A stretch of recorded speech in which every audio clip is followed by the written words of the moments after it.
Right now, we're going to talk to Anthony Becht, former NFL tight end. College football this weekend, Saturday, Georgia versus Georgia Tech on ESPN 2 at noon. You can get yourself cuddled up and ready for a great weekend of college football, as Anthony will have that on ESPN 2, and he joins us now with a look at first off, and I want to get your take on the game that we watched on Sunday and how surprised that you were that Tampa Bay was able to basically manhandle Philadelphia at home.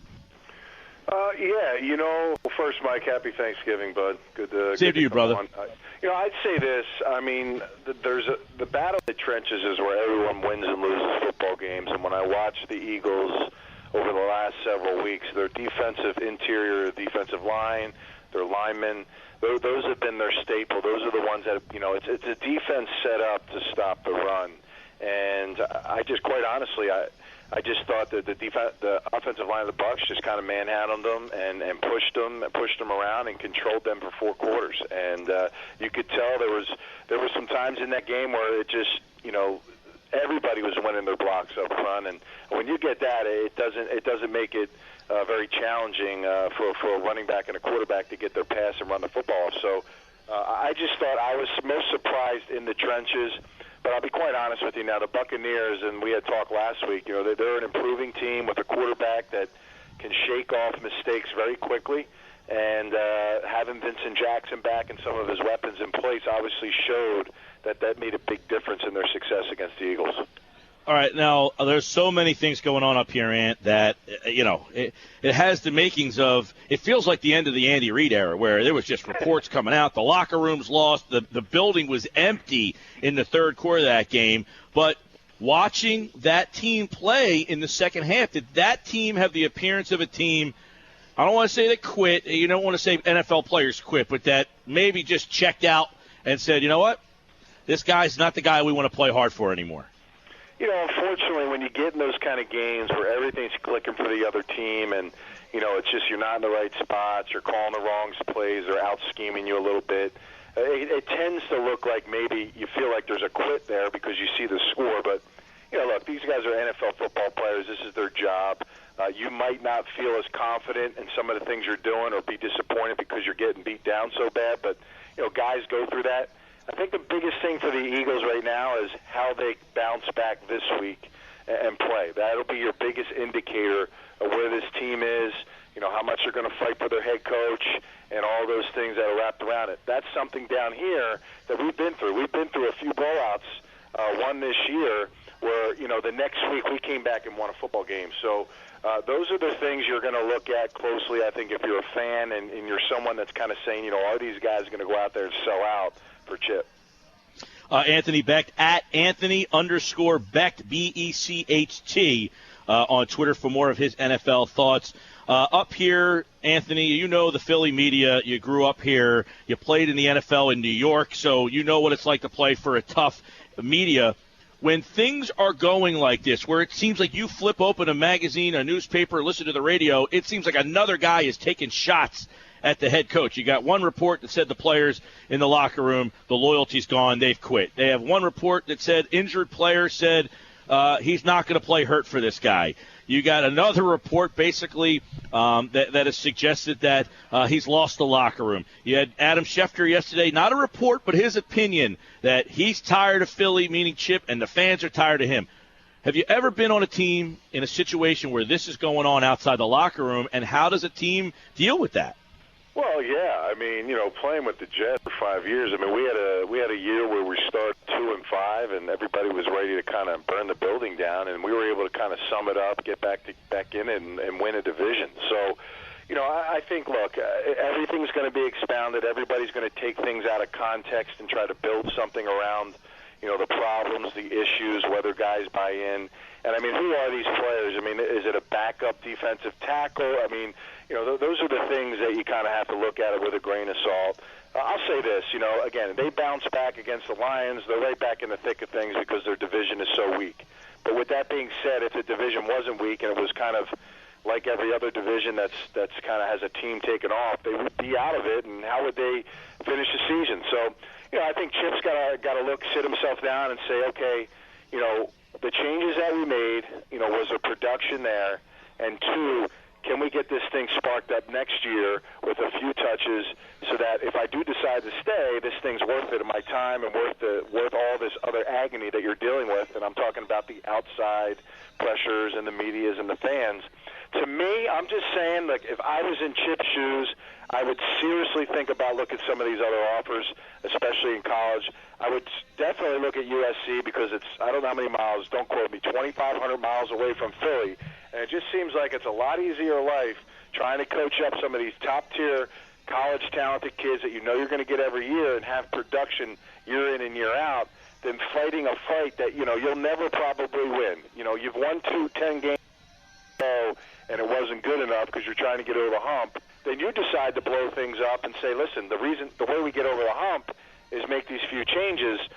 To me, I don't know how many changes you got to make to get one more, two more wins. So all of those things I'll have to sit down and look at. And to me, I don't know if it's worth their while to come back and continue to coach in this environment with nothing really promising to look forward to. Yeah, I mean, that's the thing, is he has opportunities. And I was talking about this yesterday, Anthony, that, USC, possibly some Miami, and some possibly other pretty high-profile jobs, they don't just open up every year. He could miss his window to get one of those gigs. So I don't know, and nobody knows his you cover a lot of college football. You'll have Georgia Tech on Saturday. Do people in that world, feel that, hey, he wants to get back into this world, or does he like the pros? It seems like nobody really knows, but that's the big thing where I'm torn, Ant, is I don't know if his ego will allow him to quit or if he doesn't care about that and just says, you know what, I don't care. I'm going to go back to where I want to be. Well, you talk about egos. Let's just go back in time and think about Nick Saban. Here's a guy that thought, he had done everything in college, went to the NFL thinking he could make that transition, and he didn't win as many games as Chip either. And he's a guy that I think, would wanted to succeed in the NFL, but just said, you know what, swallowed the pill and left. And whether it was his wife telling him to do it or something, whatever, I think he made the right decision in the long run in hindsight. So, for Chip, listen, 2 years in a row, he came into the league immediately, won 10 games, 2 straight years. To me, I think that's a successful bounce. He's obviously hasn't been able to adapt with the balance of rosters and changeover and injuries and trying to get this team to stay on top. Is this a one-hit wonder year where, you have so many injuries it doesn't get better, or it could be better if you had everybody healthy?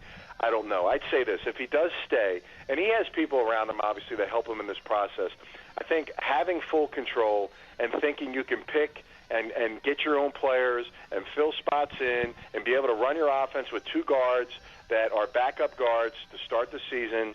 And the reason why they're that, because they've never started in the league before, is it just doesn't work that way. It's hard to find linemen in free agency. You're not going to be able to go out there and snatch a guy. You can't just keep going in the draft and lean on young players to be high-end superstars initially when you first get them. It's tough. Not everybody can do that, and there's only a handful of guys that come in the league every year that can be a game changer, especially when you're talking about the trenches. And, and to me, there's nothing to put your head down about. I think he's had success. But you have to really look about the quality of life. I think, Mike, at the end of the day, that's like my biggest thing. Like, where do you want to be? What do you want to be doing? And what do you want to go through in the next 4 or 5 years of your career? And I just feel like you said, there's going to be a ton of jobs. Look at USC, and I'm not saying that's the one, but whatever one he might choose, heck, LSU could be there. Texas might be there. If Strong decides to go to Miami, who knows how it pans out? I really think you definitely listen to offers and the things on the table, because at the end of the day, you're right. The amount might not be there in next year, 2 years from now, or 3 years from now, when people say if it's not going right, then they push him out, and you fall into something that's not quite favorable or where you want to be in your career. Right. Anthony Becht is with us, first-round pick of the Jets. He'll have ESPN 2 Saturday at noon. It is Georgia and Georgia Tech. Anthony_Becht.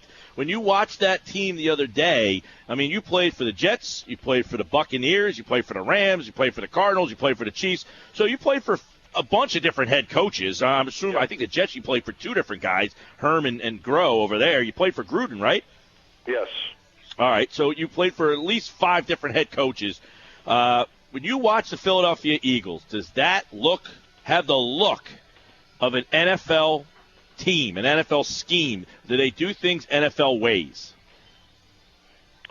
Well, I mean, listen, like I said, it was a bad day. I don't want to say every team goes through it because the teams that are in the upper echelon don't necessarily have those kind of days. I mean, last year, I think we remember, the New England Patriots got smashed by the Chiefs in a Monday night football game, and it was a Thursday night game, and came back and beat on the Cincinnati Bengals and turned their season around. So, I think there's room for them to get better. I think you're behind the eight ball with Bradford hurt. I thought he did take a big turn after I started to see a guy that was more comfortable in what they were doing. And the fact that he got injured, which was something that we hadn't been talking about, but early on, prior to getting him, was a big factor about him staying healthy. Now that Sanchez is in there, he's just a guy. I mean, Sanchez is a smart kid that's going to understand the offense, but he's not going to be able to do anything special that's going to get you over the hump. And I think your quarterback has to be that.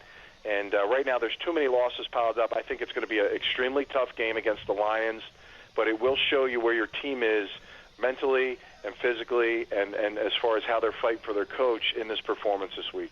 I asked that question, Ant, because there was a report that an NFL player who played for Chip at Oregon, I mean, he ripped him another one. He basically said, I wondered if he would change a bit in the NFL, but he sounds like he hasn't. He's stubborn. He's married to a system. His style worked when we were all fresh out of high school and didn't know any better. We didn't have anything. Now these are grown men with salaries, and if you're going to tell that many of them to do things on the field they have no experience doing, being cute with that offense, you better be winning. He's not Belichick. So obviously people questioning that he's married to what he used to do and he's successful with then. And, now it's been ugly up here, brother. I'll say this, not to make this a Chip Bass session, but I'll tell you what, when I turn the tape on, I see guys dropping balls. I see quarterbacks missing open receivers. I see linemen missing blocks. I see protection breakdowns. I see running back play that obviously is inconsistent, whether that be using three guys or not. I see missed hole runs. I mean, I see a lot of things that if that was cleaned up, you win some of these games. So, listen, Chip's not on the football field, doing all those things. The players are. So, execution, number one. I'm always a big believer, and you can run the wing T offense, but if you execute it, you're gonna be good, and you're gonna score, and you're gonna do the things you want to do. They got to execute when those plays and opportunities come around, and the players, as much as the coach, have to go out there and do that on Sundays. I don't see that on a consistent basis. And you tie that all into the system, the systems work. That it's won 20 games the first 2 years. The problem is, you've got to adapt a little bit. You've got to do some changes so that the defensive coordinators who are catching up to your system, what you're doing, can stay off base. But at the end of the day, the players got to go make plays. This is a players' league. You can dial up a play, but if it's not executed properly, you're not going to win football games and be successful. I see a lot of bad player play right now in the football field, and it's not consistent enough. That might be even bigger reason why the Eagles aren't being one of the top, better teams or living up to the expectations of this season. All right, Anthony Becht. Don't forget Saturday at noon, Georgia Tech on ESPN2. Anthony_Becht. You talked about quality of life. I tried to get you to come up here. You said, dude, I'm in Tampa. You think I'm coming back to this mess? You were right. Well, I'm just happy that you finally followed me on Twitter after the 5 years that I've been on it. I just saw you unless you hit by accident and then clicked back on again. You know what? I didn't even realize I was following from our station account, but not from my personal account. But I got you, man. I got you, man. All right, well, happy Thanksgiving to you and the family down there, and we'll catch up with you soon, pal. You got it, man. Take care, Mike.